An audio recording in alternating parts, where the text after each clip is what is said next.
মার্কিন যুক্তরাষ্ট্রের president Donald Trump কি উন্মাদ হয়ে গেছেন?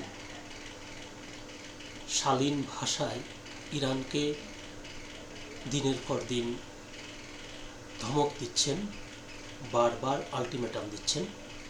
তার দেশের মানুষ সহ সারা বিশ্বের মানুষকে তিনি মিথ্যা কথা বলছেন, ভুল তথ্য দিচ্ছেন এবং শেষ পর্যন্ত তিনি যেটি করলেন সেটি হচ্ছে এবার অশালীন ভাষায়, অশ্লীল ভাষায় ইরানকে তিনি ধমক দিচ্ছেন। তিনি একটি রাষ্ট্র পরিচালনার দায়িত্বে থেকে সভ্যতার সব সীমা তিনি ছাড়িয়ে যাচ্ছেন। তবুও ইরানকে তিনি কোনোভাবেই ইরানের মাথা নত করতে পারছেন না। সুপ্রিয় দর্শকবৃন্দ, আসসালামু আলাইকুম রহমতুল্লাহি ওয়া বারাকাতুহু। প্রীতি ও শুভেচ্ছা নেবেন, আশা করি সকলেই ভালো আছেন। এবার ইরানকে অশালীন ভাষায় হুমকি দিলেন ট্রাম্প।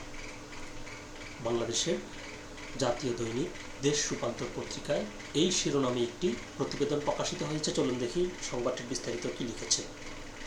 ইরানের কাছে হরমুজ প্রণালী খুলে দেওয়ার দাবি জানিয়ে সামাজিক যোগাযোগ মাধ্যমে একটি গালিগালাজপূর্ণ পোস্ট করেছেন মার্কিন প্রেসিডেন্ট ডোনাল্ড ট্রাম্প।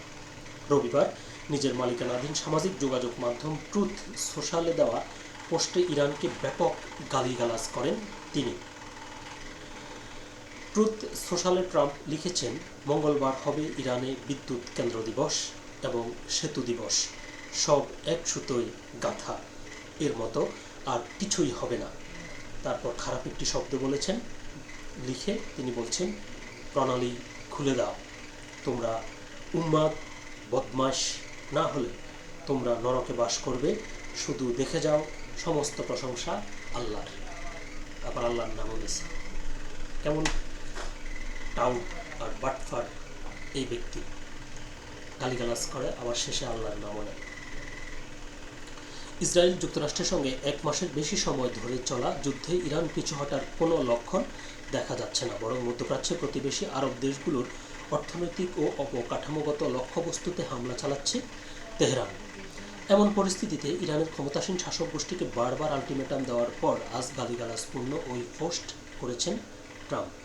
হরমুজ প্রণালীর উপর ইরানের নিয়ন্ত্রণ বজায় রাখায় ট্রাম্প এর আগেই হুমকি দিয়ে বলেছিলেন, সোমবারের মধ্যে এটি খুলে না দিলে তিনি ইরানের পুরো নরক নামিয়ে আনবেন। তিনি আগেও এমন হুমকি দিয়েছেন এবং যখন মধ্যস্থতাকারীরা সম্মানজনক শর্তে যুদ্ধ শেষ করার পথে অগ্রগতির দাবি করেছেন, তখন তিনি এই হুমকির সময়সীমা আরও বাড়িয়েছেন। মার্কিন বিশেষ বাহিনীর সদস্যরা শত্রু সীমানার ভেতরে নিখোঁজ এক পাইলটকে উদ্ধার করেছে বলে ট্রাম্প দাবি করার পর ওই পোস্ট করেছেন। ইরানের সামরিক বাহিনীর হামলায় দেশটির দক্ষিণাঞ্চলে মার্কিন এক যুদ্ধবিমান ভূপাতিত হওয়ার পর থেকে নিখোঁজ ছিলেন ওই পাইলট।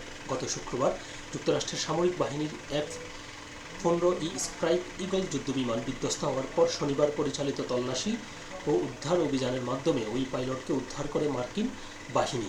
এর আগে শত্রু পাইলটকে ধরিয়ে দেওয়ার জন্য পুরস্কারের ঘোষণা দিয়েছিল ইরান। ট্রাম্প বলেছেন, ওই পাইলট আহত হলেও বর্তমানে তার অবস্থা স্থিতিশীল রয়েছে। ট্রুথ সোশ্যালে ট্রাম্প বলেছেন, আমরা ইরানের পাহাড়ে গভীর থেকে গুরুতর আহত এবং অত্যন্ত সাহসী F-15 ক্রু সদস্যকে উদ্ধার করেছি। ইরানি সামরিক বাহিনী বড় সংখ্যায় তাকে হন্য হয়ে খুঁজছিল এবং খুব কাছে চলে এসেছিল। তিনি একজন অত্যন্ত সম্মানিত কর্নেল। জীবন ও সরঞ্জামের ঝুঁকির কারণে এই ধরনের অভিযান খুব কমই চালানো হয়। তিনি বলেন, এমন অভিযান সচরাচর পরিচালিত হয় না। প্রথম অভিযানের পর দ্বিতীয় এই অভিযানটি চালানো হয়। প্রথম অভিযানে আমরা দিনের আলোতে পাইলটকে উদ্ধার করেছি, যা ছিল অস্বাভাবিক, এবং আমরা ইরানে 7 ঘন্টা কাটিয়েছি। সবার সাহসিকতা এবং প্রতিবারের অসাধারণ প্রদর্শনী। আমি সোমবার দুপুর 1টায় ওভাল অফিসে সামরিক কর্মকর্তাদের নিয়ে একটি সংবাদ সম্মেলন করব। আমাদের মহান সামরিক যোদ্ধাদের মঙ্গল করুন ঈশ্বর। তো বলতে গেলে হরমুজ প্রণালী খোলার ব্যাপারে তিনি তার হুমকি ধমকি সব কিছু জারি জুরি সব শেষ করে ফেলেছেন, কিন্তু কিছুতেই ইরান হরমুজ প্রণালী খুলছে না। এজন্যই তার মাথা খারাপ হয়ে গেছে এবং এখন তিনি শালীনতার সীমা অতিক্রম করে অশালীন গালিগালাজ করা শুরু করেছেন।